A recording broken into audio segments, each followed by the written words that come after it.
The small town of Riverbend had always been quiet.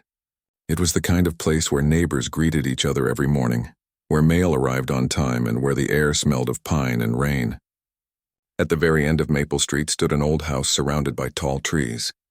The house was painted pale yellow, and beside it stood a small wooden shed with a rusty roof and a single locked door. The house belonged to an old woman named Mara. She had lived there for more than 50 years. Her husband had passed away long ago, but she stayed because the place held all her memories. The neighbors often saw her sitting on the porch, wearing her favorite blue shawl and sipping tea while watching birds. She was kind, quiet, and a little mysterious. One summer morning, a for sale sign appeared in her yard. Everyone was surprised. Mara had always said she would live there until the end. When asked why she was selling, she only smiled and said her knees hurt too much to walk up the stairs. She added that the town was changing, and she was getting too old to take care of the garden and the big house. A few weeks later, a young couple named Tom and Nia came to see the house. They had been looking for a home for months, and this one seemed perfect.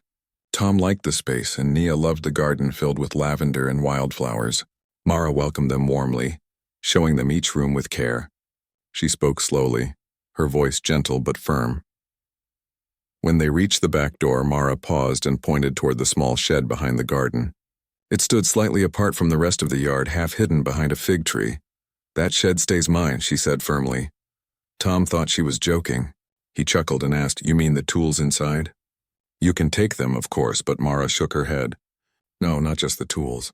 The shed itself stays mine. You can have the house, the land, and everything else, but not that." Nia looked confused. "Is there something special about it?" Mara smiled faintly. "Yes, something special. I built it with my husband. It belongs to us even now." Tom and Nia exchanged a look. They didn't want to argue. The shed was old and small, barely big enough for two people to stand inside. They thought it was a sentimental thing, maybe a memory from her marriage, so they agreed. Mara's lawyer added a note to the contract that the shed and the small square of land under it would remain in Mara's name. It was strange, but the couple didn't care much. They were just happy to get such a lovely house. When the deal was done, Mara thanked them politely and handed over the keys. Her wrinkled hand lingered in Nia's for a moment longer than expected. "Take care of the place," she said softly. "It listens more than you think." The word sounded odd, but Nia only smiled. "Of course we will." After that, Mara moved her belongings out, except for a few boxes she stored in the shed. She locked the shed door with a heavy metal padlock and kept the key on a thin silver chain around her neck. The neighbors watched her leave with quiet respect. Tom and Nia moved in the next week. At first, life was peaceful.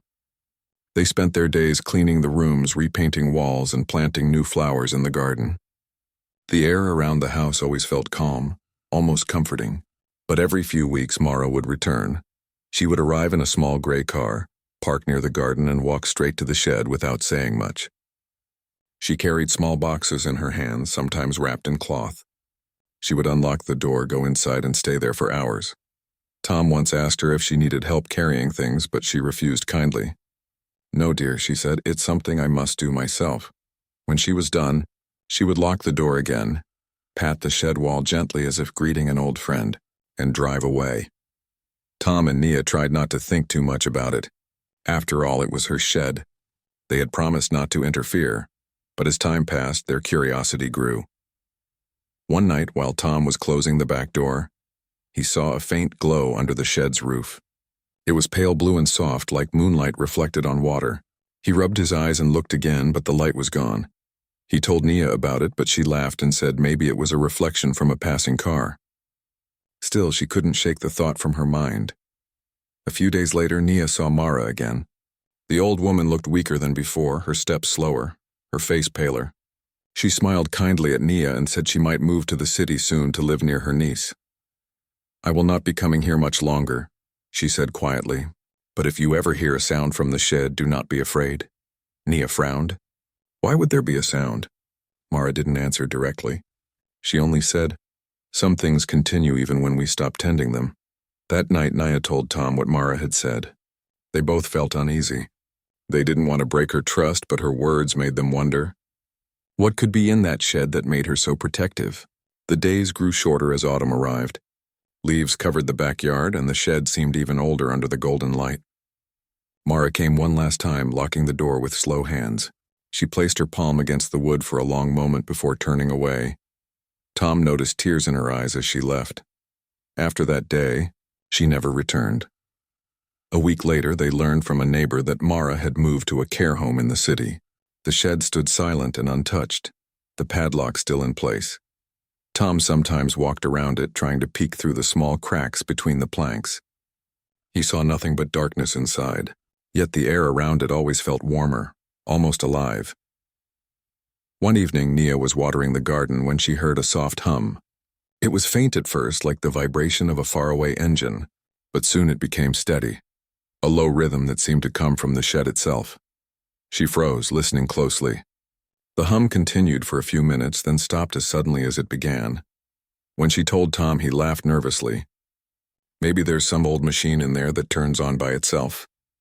Like a generator or something, but how? She asked. There's no power line going to the shed.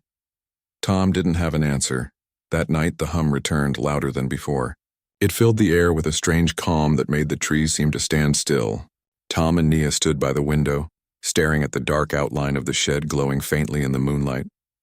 For a brief second, they both thought they saw a shimmer, like a thin mist or heat wave rising from the ground. Then everything went silent again. The next morning, Tom walked to the shed, his heart pounding.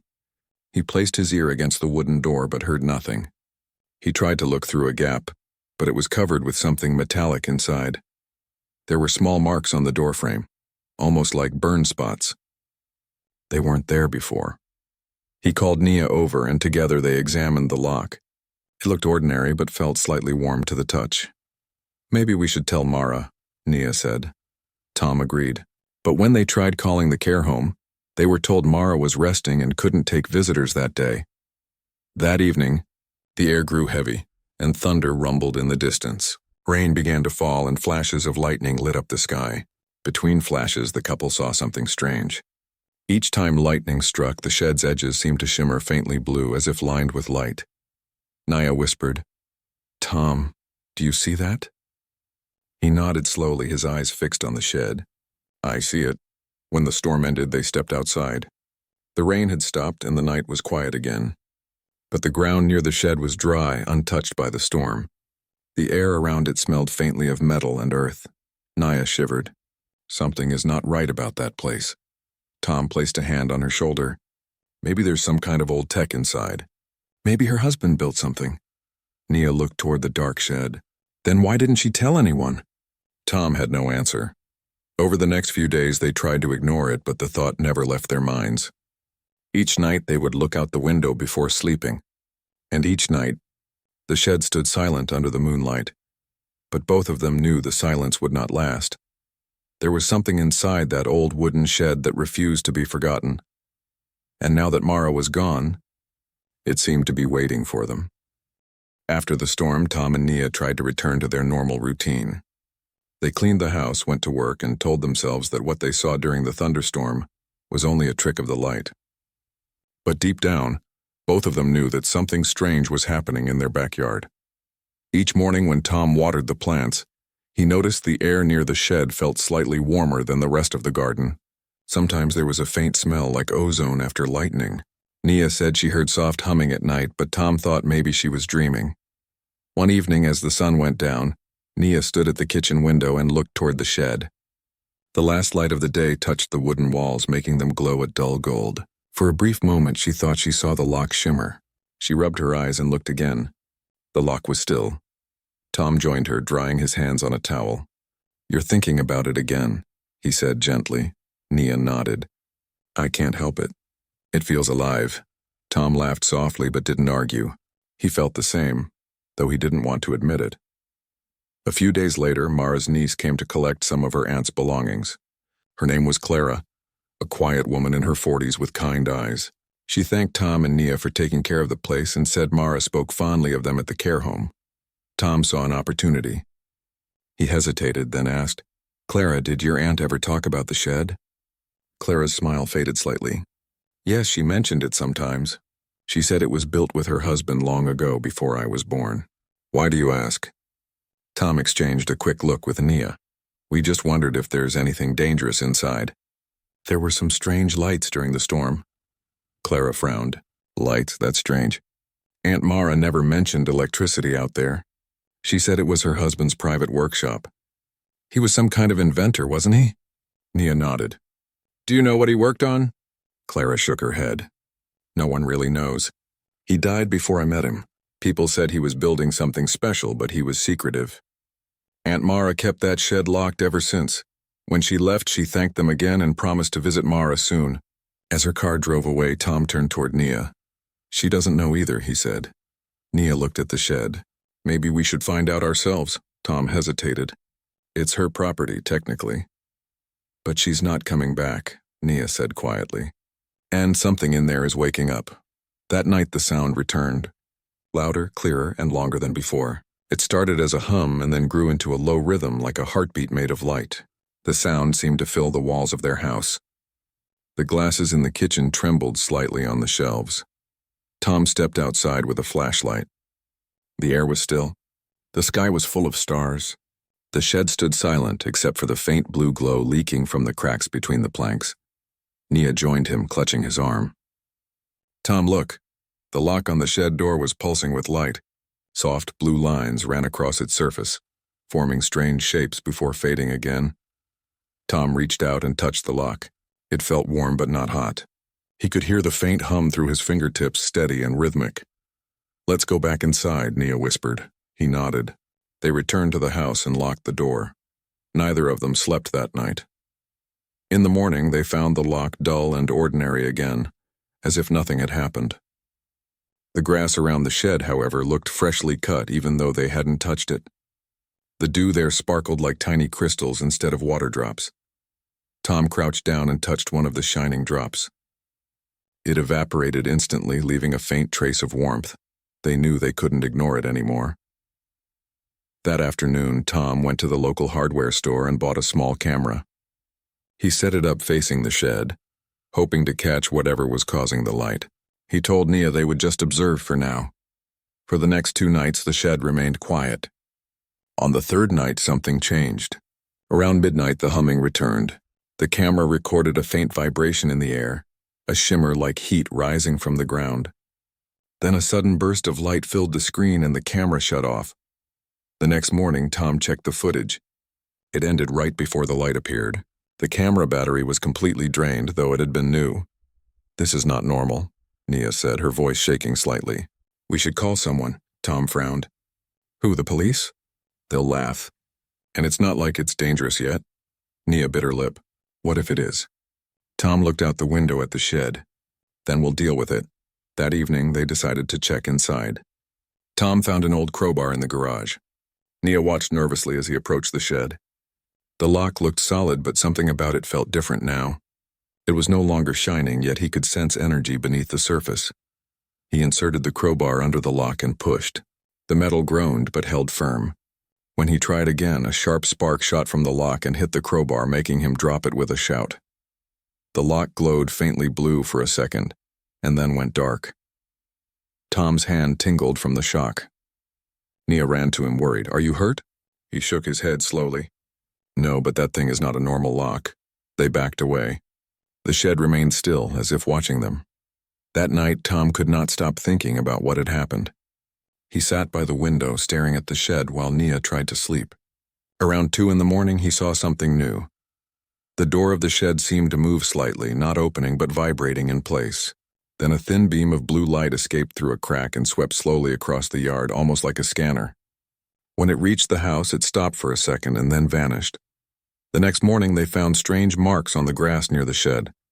Perfect circles burned lightly into the soil as if some invisible heat had touched it. Tom and Nia decided they needed answers. They drove to the city to visit Mara at the care home. The nurse told them Mara was resting but agreed to let them see her for a few minutes. Mara was sitting by a window with sunlight on her face. She looked peaceful but very frail. When she saw them, she smiled faintly. You came. Nia sat beside her. Mara, we need to ask you something about the shed. The old woman's smile faded, but her eyes remained kind. I thought you might. Tom leaned forward. We saw lights. We heard sounds. The lock burned me when I tried to open it. Mara nodded slowly. It reacts to intention. It knows when someone tries to force it. Nia frowned. Knows what is inside, Mara. For a long time, Mara said nothing. Then she looked out the window at the clouds drifting by. My husband built something there, something he did not want the world to find. He said it was not ready. Tom felt a chill. What was it? A machine? Mara turned her gaze back to them. Yes, but more than that. A bridge, he called it a bridge core. It could open a path between places far beyond the sky. Nia's mouth went dry. You mean space? Mara nodded again. He came from there. The room fell silent. Only the sound of the clock ticking filled the air. Mara continued softly. His ship fell to Earth many years ago. He was hurt and alone. I found him in the woods and helped him. He was kind and gentle, but he could never go home. We built the shed together so he could work in peace. He tried to repair the bridge core, but time caught up with him. After he passed, I promised to keep it safe. Tom and Nia exchanged stunned looks. Mara's voice grew weaker. The machine is still alive. It waits for someone who can finish what he started, but it must not fall into the wrong hands. That is why I never sold the shed. Nia held her hand gently. Mara, what should we do? The old woman smiled sadly. Do nothing for now. Let it rest. It will call when the time is right. They left the care home in silence, their minds full of questions. When they returned home, the shed stood quiet once again. The lock was dull. The air was calm. For the first time in days, everything seemed normal. But that night, the humming returned stronger than ever. The walls of the house shook slightly. Tom and Nia ran to the window and saw a beam of blue light shoot upward from the shed, piercing the night sky for a moment before fading. The next morning, the shed door was slightly open. Tom stared at it in disbelief. It opened itself. Nia whispered. Maybe it's calling us. They stood there side by side, hearts pounding, staring at the open door, and the faint glow coming from within. The time to look inside had come. The morning sun rose quietly over Maple Street, painting the sky with shades of orange and pink. Birds sang softly, and the air smelled fresh after the long night of strange light. But in the backyard of the old yellow house, the peace felt heavy. Tom and Nia stood near the shed, their eyes fixed on the door that was now slightly open. The lock hung broken on its hinge as if melted from inside. A faint blue glow flickered through the small opening, moving like breath. Nia's hands trembled as she whispered, It opened by itself. Tom nodded slowly. We should see what's inside before anyone else does. They both felt a mix of fear and curiosity. For days they had wondered what secrets the shed held, and now it had revealed itself. Tom took a deep breath, reached for the door, and pushed it open. A soft hum filled the air, steady and calm. The inside of the shed was not what they expected. From the outside it looked small and dusty, but inside it was far larger, stretching back farther than the eye could see. The wooden walls had vanished, replaced by smooth metallic surfaces that glowed faintly with blue lines. Nia gasped. This can't be real. It's bigger inside. Tom stepped forward carefully. The air felt warm, almost alive. His footsteps echoed on the metallic floor, even though the sound faded faster than normal. Machines lined the walls, their shapes strange and elegant. Some looked like engines, others like instruments with glowing symbols. In the center of the space stood a platform made of silver metal, and above it floated a crystal the size of a basketball. It rotated slowly, sending ripples of light across the walls. Tom stared in awe. This is what she was protecting. Nia walked around the platform. On a nearby table lay several old items, a stack of yellowed papers filled with drawings, small tools made of unknown material, and a worn photograph of Mara standing beside a tall man with kind eyes. The man did not look entirely human. His features were slightly different, too symmetrical, his skin faintly luminous under the photograph's light. Nia touched the picture gently. That must be her husband. Tom nodded, examining the papers. The pages showed sketches of stars, strange constellations, and machines labeled with symbols that looked like circles and lines. Some pages were filled with calculations that made no sense to him. Among the papers was a folded note. The handwriting was shaky but familiar. It was Mara's. Tom read aloud. If you are reading this, then I am gone. This machine is called the bridge core. It is not a weapon. It opens paths between worlds. It must never be used by greed or fear. Only by trust. Nia looked at him, her eyes wide. She knew we would come here. Tom found another line beneath the message. The key is in the locket. Nia touched her chest, remembering the silver locket Mara always wore. They had seen her wearing it at the care home. We need to go back to her, Nia said quickly. She still has it.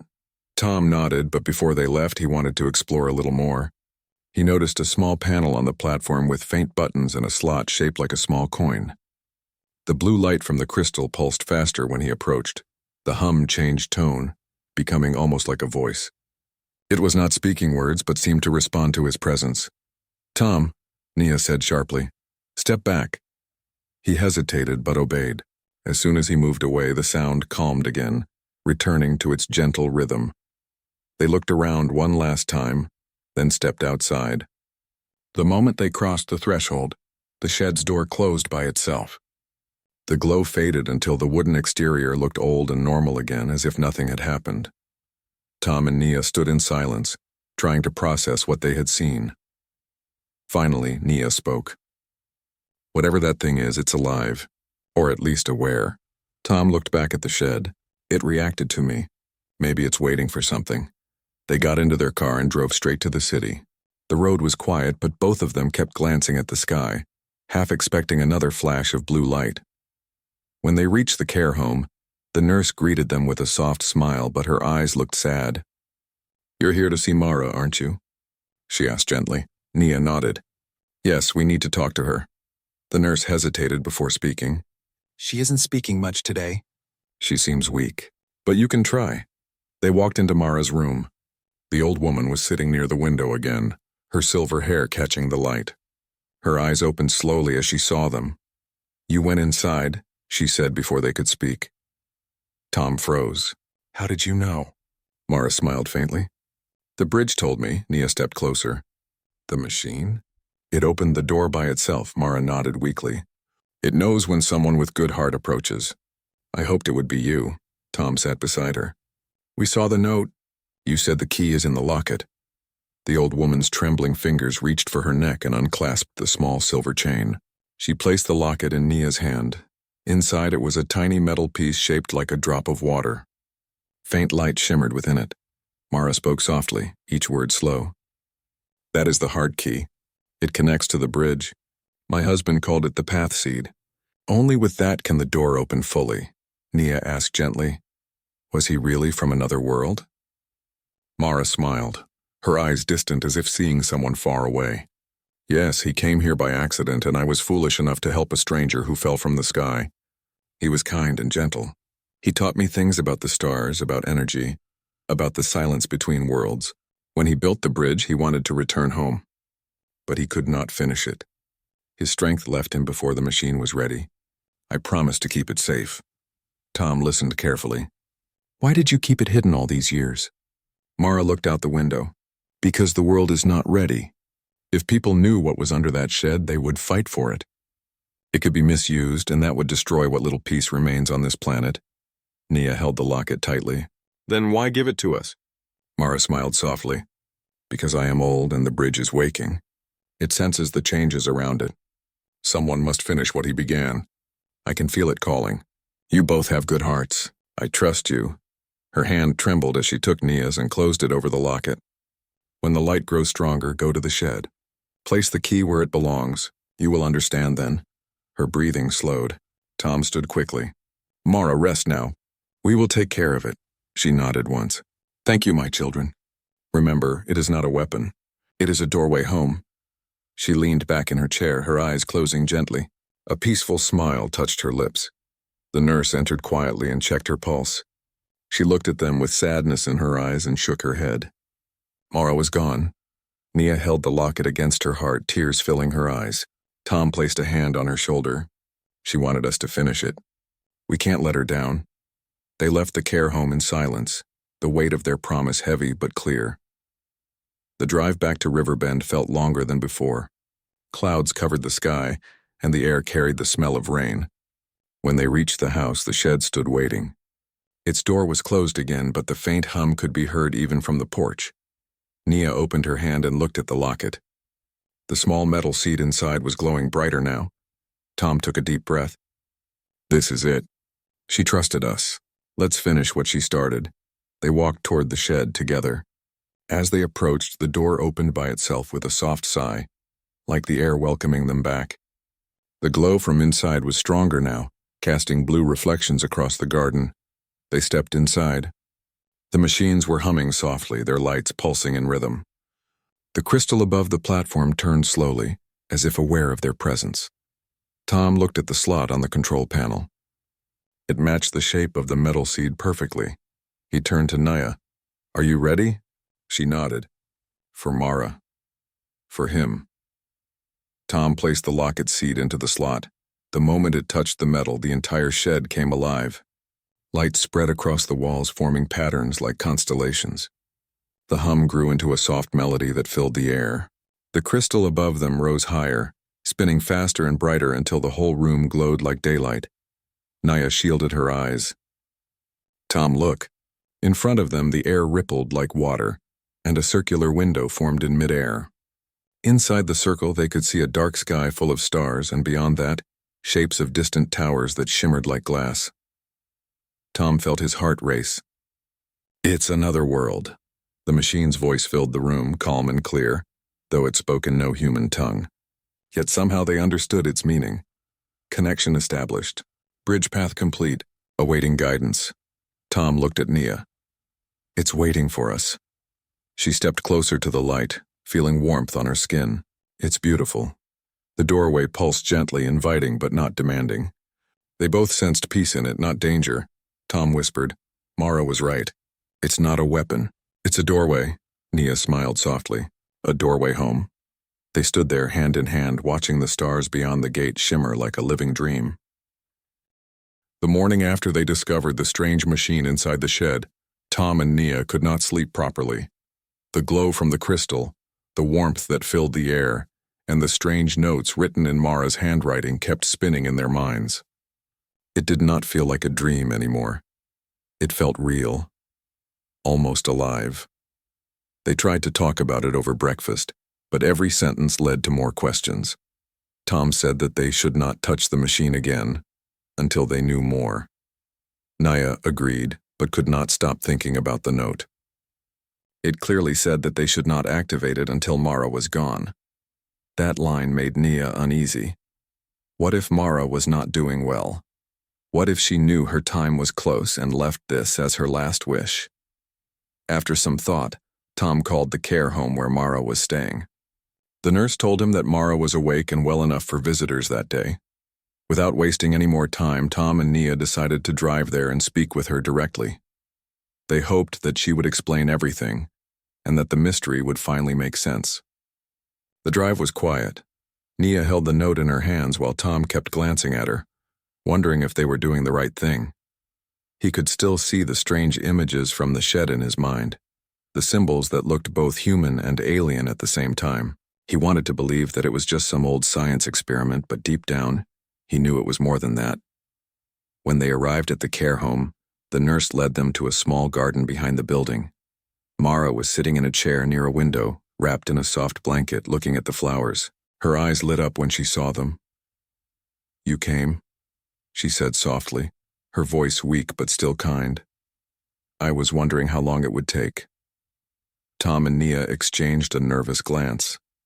Mara's words made it sound like she had been expecting this moment. Tom slowly took out the note and placed it on the small table beside her. "We found it," he said quietly. "We opened the shed. We didn't mean to break your trust, but we had to know what was inside. There was a machine, lights, strange things we don't understand." Mara looked at the note for a long time before nodding. "Then it is time," she said. "I was hoping to explain before this day came." She reached up and unclasped the silver locket around her neck. It was the same one she had worn every day. She held it for a moment, then placed it gently into Nia's palm. "This is the key," she said. "If you have seen the machine, then you already know that it is not an ordinary device. You must promise me to use it only when your hearts tell you it is right." Nia looked at the locket. It was warm, almost as if it had been holding a small fire inside. "What is it, Mara?" she asked. What is that thing in the shed? Who made it? Mara's eyes softened.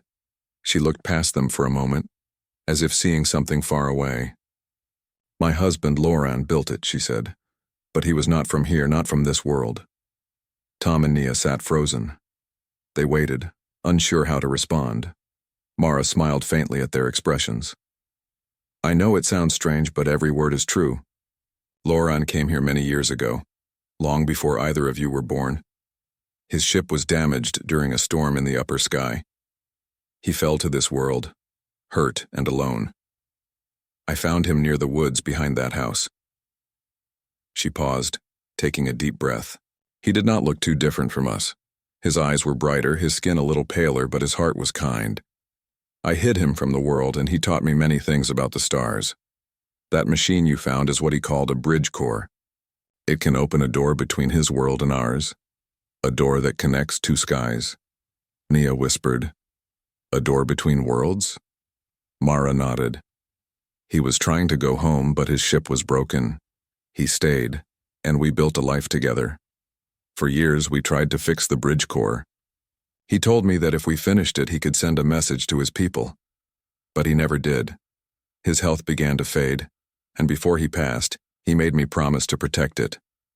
He said others might come one day, searching for it, and that I must keep it hidden until it was safe to use. Tom asked quietly, Why us, Mara? Why did you leave it for us? Mara smiled again, this time with warmth. Because you cared. I watched how you treated the house, the garden, the shed. You respected what came before you. Loran always said that kindness was the strongest shield in the universe. I saw that in both of you. I knew the bridge would be safe with you. Nia felt her eyes sting. She had thought Mara was just a lonely old woman, but now she realized how much history the old lady carried in her heart. And now? She asked softly. What happens now? Mara looked up at the sky, where the afternoon sun glowed faintly through the glass. Now, the bridge belongs to you. If you choose to activate it, you may see what Loran's people left behind, or you may close it forever and let it sleep. The choice is yours. Tom tried to ask more, but Mara's voice began to fade. She placed her hand over Nia's and said, Remember, it is not a weapon. It is a doorway home. That evening, Mara passed away peacefully in her sleep. The nurse called them the next morning to tell them. Both Tom and Nia sat in silence for a long time after hearing the news. They felt sorrow but also a strange sense of duty. Mara's words echoed in their minds again and again. When they returned home, the shed looked quiet and ordinary again. The sun was setting behind the trees and the air was calm. Yet both of them could feel that something had changed forever. They stood there for a long time just watching the door of the shed. Tom held the locket in his hand. It was small and silver, shaped like a teardrop. When he opened it, there was a tiny metallic piece inside, shaped like a key. The note from the shed had mentioned a key in the locket. Now it made sense. This is it, Tom said quietly. Nia nodded, her heart beating fast. Mara trusted us with it. I think she wanted us to see what's on the other side. They didn't go inside that night. Instead, they stayed up late reading Mara's notes again. Most of the pages were filled with star charts and numbers, but some were written like diary entries. One page read, Loran says the bridge is almost ready. If I could see his home even once, I would know peace. Another said, the sound of the bridge feels like a heartbeat. He says it listens to emotion. Maybe it knows when the time is right. Nia touched the page gently. She loved him deeply, she whispered. Tom agreed. And he must have loved her too, enough to leave part of his world here. The next day the sky was clear, and the air felt still. It was the kind of silence that seemed to invite a decision. Tom and Nia stood before the shed once more. The lock had already been broken from before, but neither had dared to open the door until now. Tom looked at Nia. Are you ready? Nia nodded slowly. I think Mara would want us to finish what she started. Tom opened the door. The light inside had dimmed since the last time, but the crystal still glowed softly. The machine looked peaceful, almost waiting. The platform in the center had a small slot that matched the shape of the metal key from the locket. Nia handed the key to Tom. "You should do it," she said quietly. He shook his head. "No, we do it together." They both held the key and moved toward the machine. The air grew warm again, and the soft hum returned, like a heartbeat awakening after a long sleep. When they placed the key into the slot, the machine responded with a gentle pulse of blue light. It did not activate fully yet, only shimmered softly, as if greeting them. Tom and Nia could almost feel a presence in the room, something calm and ancient. They stood there holding each other's hands, unsure of what would happen next. They stepped back, deciding not to go further that night. The machine was alive again, and they both knew that the next step would change everything. As they closed the shed door, the hum continued faintly, like a whisper under the wind. Tom looked up at the sky and thought of Mara's words. "It is not a weapon, it is a doorway home." He realized that maybe for Mara, home was not only a place among the stars, but also the love she had found on Earth. And now that love had been passed to them, a bridge between two worlds, waiting for the moment when they would be ready to open it. That night, as they watched the stars, the soft blue glow under the shed door pulsed like a heartbeat, steady and patient, as if waiting for the story to continue. The morning sun shone brightly over the small town of Riverbend. Birds chirped in the trees and the dew sparkled on the garden flowers. For Tom and Nia, the calm morning was a sharp contrast to the anticipation that filled their hearts. Today they were finally going to see what lay beyond the shed, the secret that Mara had entrusted to them. The shed stood quietly in the backyard, ordinary on the outside but full of wonder inside. The wooden door seemed to hum softly as if welcoming them back. Tom held the silver locket in his hand, feeling the small metal seed inside warm against his palm. The soft light pulsing from it seemed to match the rhythm of their racing hearts. Nia looked at him, her eyes steady and determined. "Are you ready?" she asked. Tom nodded. "We've waited long enough. Let's finish what Mara started." Together they approached the shed. The air grew warmer as they stepped closer, and the familiar hum grew louder. It was no longer just a sound. It felt like a presence, gentle but alive. They opened the door, and the shed greeted them with the soft glow of the crystal above the platform. The metallic walls shimmered as if reflecting their own curiosity back at them. The platform in the center of the room waited patiently. The small slot for the key matched the shape of the metal seed perfectly. Tom and Nia stepped forward together, placing the seed into the slot. The moment it touched the metal, the bridge core reacted. Light spread across the walls, and the crystal above them began to spin faster, radiating energy that filled the entire space. The hum rose in pitch and melody, gentle yet powerful. It was as if the shed itself had come alive, welcoming them, recognizing them as worthy. Blue light flowed across the floor and walls, forming patterns that looked like constellations. The patterns shifted and changed, mapping stars they had never seen before. Nia took a deep breath. "It's beautiful," she whispered. Tom nodded. "It's more than beautiful. It feels alive." The crystal above the platform floated higher, spinning faster and brighter. In the center of the room, the air shimmered and twisted, forming a circular doorway. Through it, they could see a sky unlike any on Earth. Stars were brighter and sharper, and in the distance, shapes of towers glimmered like crystal spires under a golden light. Nia gasped. "Tom, it's another world." The doorway pulsed gently, as if inviting them to step through. There was no fear, only a sense of calm and trust. The air around them felt warm and alive, filled with a gentle hum that vibrated through their bodies. Tom looked at Nia. "This is it. Mara trusted us to see this. Are you ready?" She nodded. "Yes, let's go." Hand in hand, they stepped through the doorway. The moment they crossed the threshold, a wave of light and warmth enveloped them. The shed, the backyard, and even the sounds of Earth faded behind them. It was as if they were floating between worlds. When their feet touched the ground, they found themselves on soft, glowing terrain. The air was clear and fragrant, carrying a faint scent of flowers and fresh water. Around them, towers of shimmering metal and crystal rose toward the sky, reflecting light in every color imaginable. The sky above was a deep violet, dotted with stars that pulsed gently like living hearts.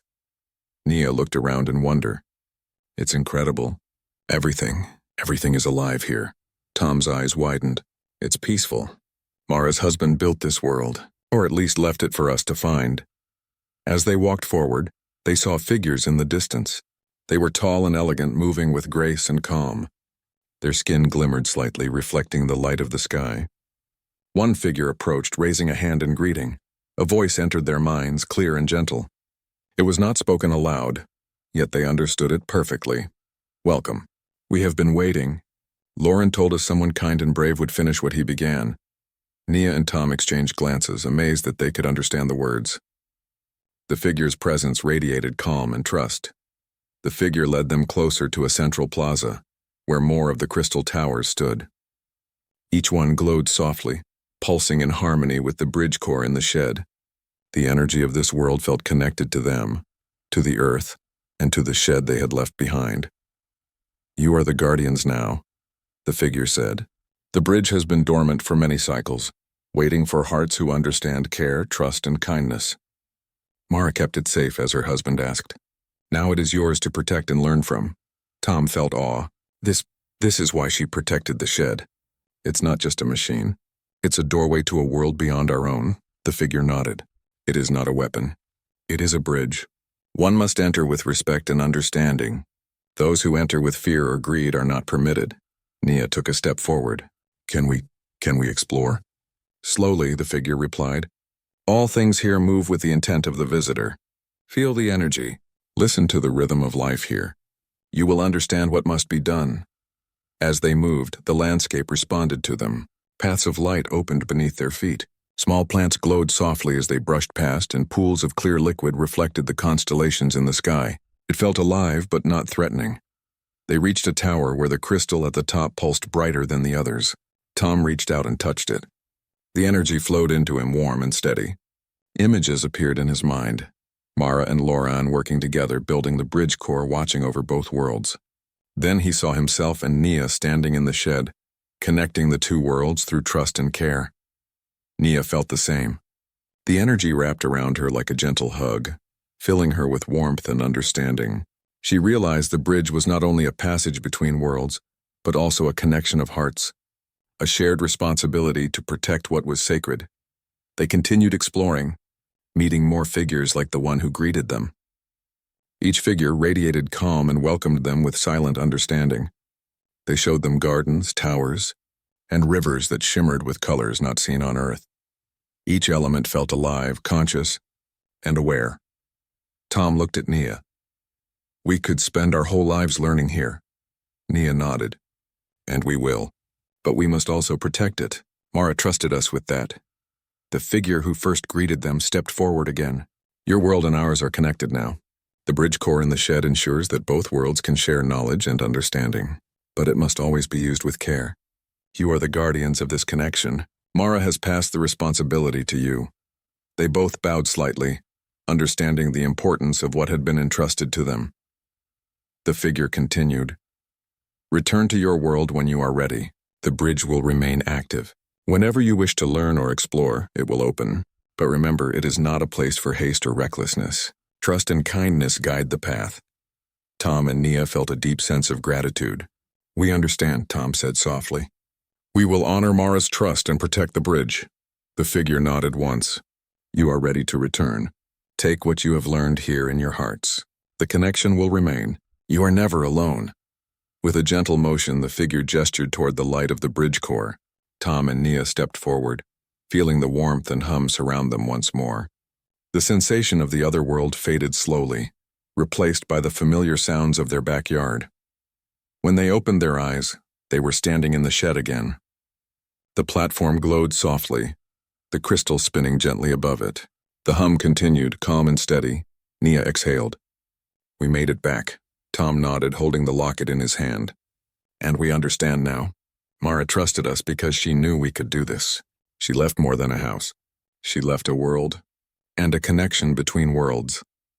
They stepped outside, looking at the garden bathed in sunlight. The shed looked ordinary from the outside, but now they knew its secret. They felt honored and responsible. Days passed, and they cared for the shed and the bridge core carefully. They visited it often, learning more each time, discovering ways to understand the energy and the world beyond. Mara's notes guided them, and the figures from the other world communicated gently, teaching them without words. Tom and Nia realized that humanity had been given a gift, a doorway that connected Earth to something greater. It was not a weapon, not a prize, but a chance to learn, to grow, and to share knowledge across the stars. They understood that this was why Mara had kept the shed for herself for so many years. One evening, as the sun set and the blue light from the shed pulsed faintly, Nia whispered, "Mara was right. It was never just a shed. It was a promise," Tom nodded. "And now it's ours to keep. We'll honor her and Loran by protecting it and learning from it. And maybe one day others will be ready too." They stood together, watching the faint glow under the shed door, feeling the steady hum in the air, and knowing that the bridge was more than a doorway between worlds. It was a connection of hearts, a gift of trust, and a reminder that kindness could open paths even to the stars. The shed had kept its secret for decades, and now it had chosen them. And with that, a new chapter of discovery and wonder began, bridging Earth with a world beyond. As the hum of the bridge core whispered its calm welcome,